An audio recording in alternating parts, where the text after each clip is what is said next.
You know, living in a camper van alone or solo van life or solo RV life is sometimes portrayed on social media as this perfect carefree experience. You're either off in some beautiful remote locations without a care in the world for safety concerns, or you're eating or cooking gourmet meals and you're perfectly always working tiny home on wheels. During the past 3 years, Dave and I have been living and traveling in our camper van with our two cats, Brady and Bailey. And over that time, I've traveled quite a few times on my own in desert snow when Dave wasn't able to join me. I absolutely love living in our camper van, and that includes my experiences on my solo van life adventures. You know, that feeling, that personal freedom feeling where no one can tell you what to do and what not to do, and also that strong sense of accomplishment. However, solo van life does have its own challenges and risks that you need to be aware of before you hit the road alone. And we want to share with you some of the realities of solo van life and RV life that really aren't portrayed on social media. And we can actually be guilty of this ourselves. So in this video, we're going to be sharing 9 huge lies about living alone in a camper van that nobody talks about. Oh, but before we do, we're getting super close to our 200,000 subscriber milestone here. So if you haven't done so, take a second, hit that subscribe button and that notification bell so you keep getting some of the best adventure content out there. And we thank you. Woo, and for those of you wondering where we are, so Dave and I needed a little R&R. So we're at a luxury RV resort here, but it is definitely on a hot side in Nevada. The AC is blasting in the camper van, so they're keeping the kiddies cool, but you wouldn't be able to hear a word I say. So I think without further ado, let's take this inside. Lie number 1. Solo van life, especially solo female van life, is inherently unsafe. The first topic I want to discuss, and it's an important one, is safety. Now, there are certain risks that are heightened when living alone in a camper van, but the belief that solo van life is inherently unsafe just isn't true based on my experience. Now, while there are certain risks involved, with proper precautions, van life can be safe. And we have fortunately never suffered a break-in our camper van. No, thank God. But in the past, we actually have had our car broken into while parked in the city parking lot. So what can you do to minimize your risk as a solo van lifer? And really one of the first things to do is to always be alert and aware of your safety situation when you're doing an activity or when you're at a camper van. And if the situation doesn't feel right for whatever reason, if you go to a parking lot or a place you want to spend the night and just something doesn't seem right, don't wait around and take that risk. Just move on. There's plenty of other places you can camp at. Yeah, and don't share too much. Like when Dave was talking about that instance, if you guys seen that video we put out, it was very scary situation. We felt very uncomfortable, felt very unsafe. And so we trusted our gut and we got out of there. And we definitely felt like we were being cased. So certain situations, if you're by yourself, we're fortunately together, but if you're by yourself, don't share too much. Don't let them know where you're going, what's your next adventure, your next plan.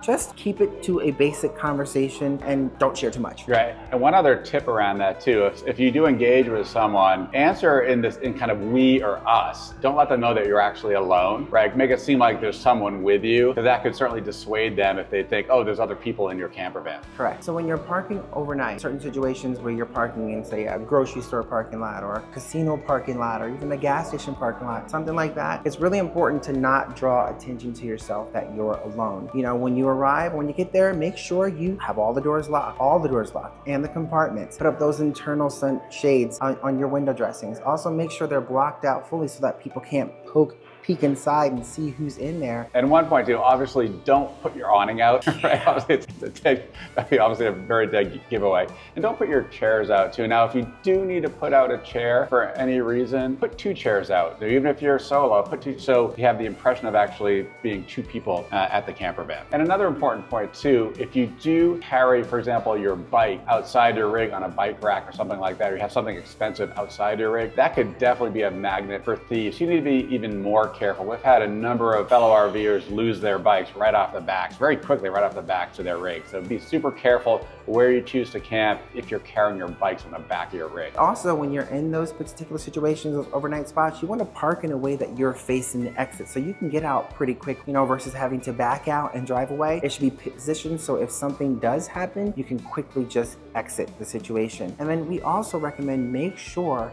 that you let someone know where you're going to be at all times. I don't care if it's your mom, your dad, your best friend, whatever. Let them know where you're going to be at all times, especially if you're going to be doing off-grid or overnight camping like that. And a really great tip that I could give y'all is we always make sure if we're in those type of overnight situations, if there are other RVs or camper vans there, we try to park close to those other campers that we know are going to be there or feels like they're going to be there overnight, you know, safety in numbers. And speaking of off-grid or remote camping, we do quite a bit of that. And so you might be asking, is it safe to do that? Well, in our experience, generally yes. Yeah, no, absolutely. I mean, just being isolated off, you know, in the woods or something like that doesn't necessarily make you unsafe at all. In fact, we've actually felt probably our safest in those situations where we've gone out and we've camped remotely in BLM land or national forest land, some of these rural campgrounds where we felt extremely safe. And certainly, you know, if, as a solo van lifer, you know, folks do that all the time, and those places are generally quite safe. You have to take control of your own safety and really be prepared to defend yourself if necessary. You cannot always rely on the police or local security to show up on time, especially if a situation is going down and it needs to be addressed immediately. Always have options to defend yourself, seriously. Yes, and speaking of options, we actually never publicly talk about what exact methods and things we have to defend ourselves. We want to maintain that element of surprise for anyone who may be watching, or certainly if we're out at a campground or something like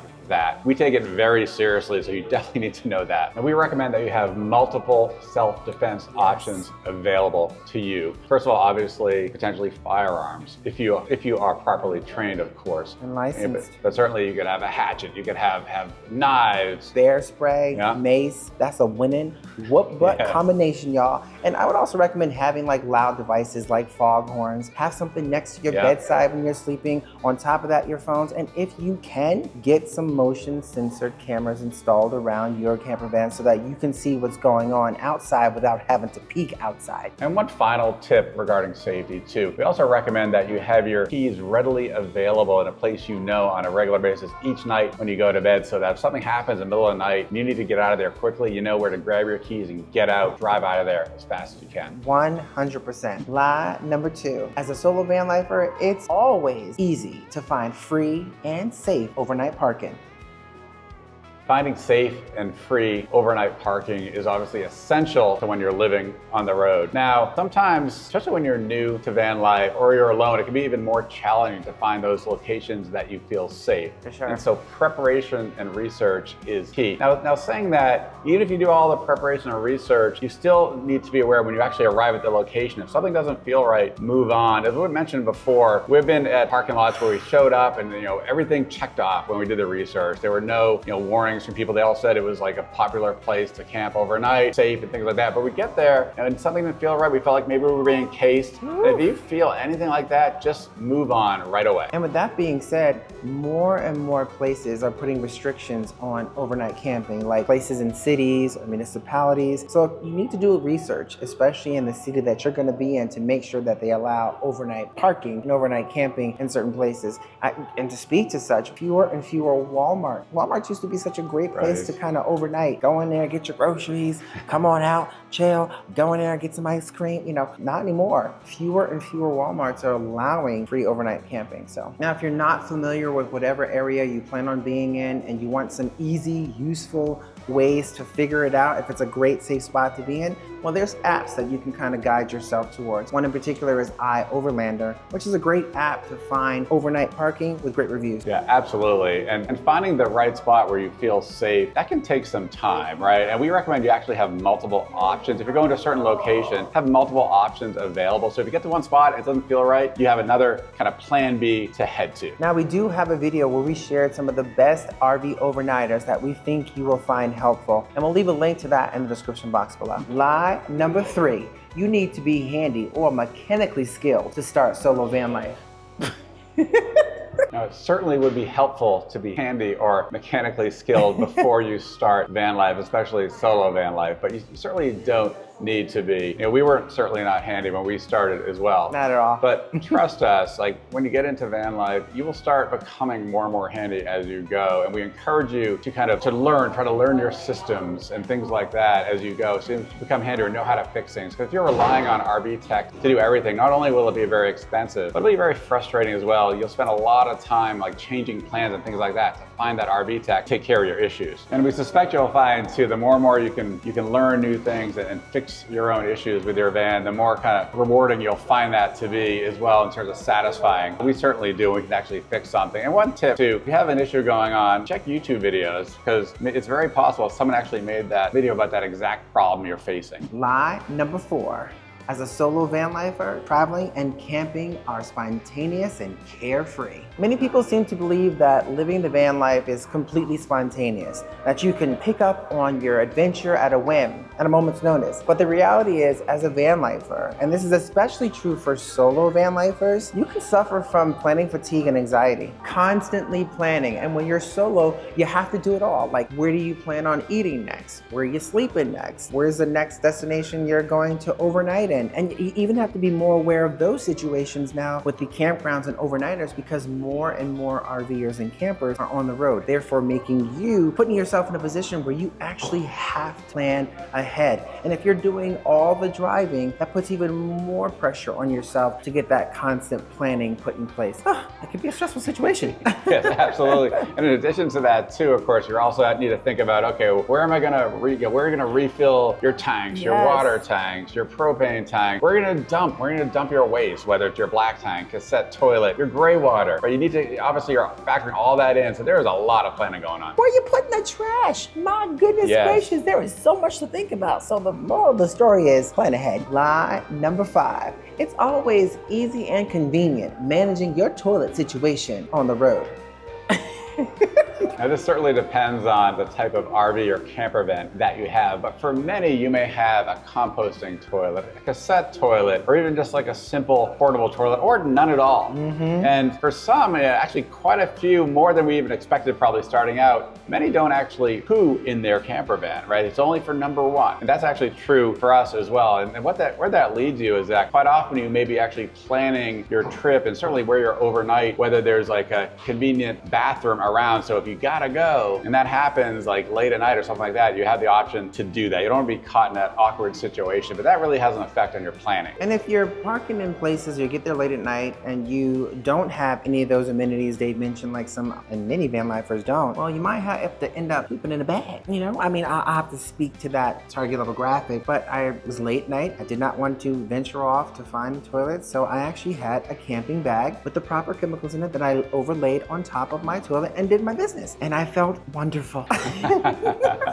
And on a related note, when it comes to bathrooms, long hot showers, those long hot showers, it's gonna be a luxury. And those bubble baths, well, good luck on that one. Lie number 6, you will never feel lonely because you're meeting so many people on the road. A common misconception about solo van life is that you'll never be lonely because you'll be meeting so many people on the road. And while you will be meeting great people on the road, there's certainly going to be bouts of loneliness. And one of the things is that quite often, especially for us, we like to go off and boondock in remote locations. And so you can certainly be isolated. If you're solo, you can be isolated in those locations and definitely have those feelings of loneliness. And even when you're, say, camping with other folks in campgrounds and things like that, even though you're meeting folks, there's this kind of phenomenon we talk about, kind of the hello, goodbye syndrome in RV life and van life, meaning where you meet folks right away, you develop this relationship for kind of the short time you're staying with them at that campground or RV park, but then everyone goes off in their own directions. And you may try to maintain that relationship, but it's hard. It's hard to kind of maintain those lasting relationships. That can really lead to loneliness. And I can certainly speak to some of this on my recent long trip without Dave. You know, I'm so used to bouncing off ideas, or we say our good nights and talk about the day, and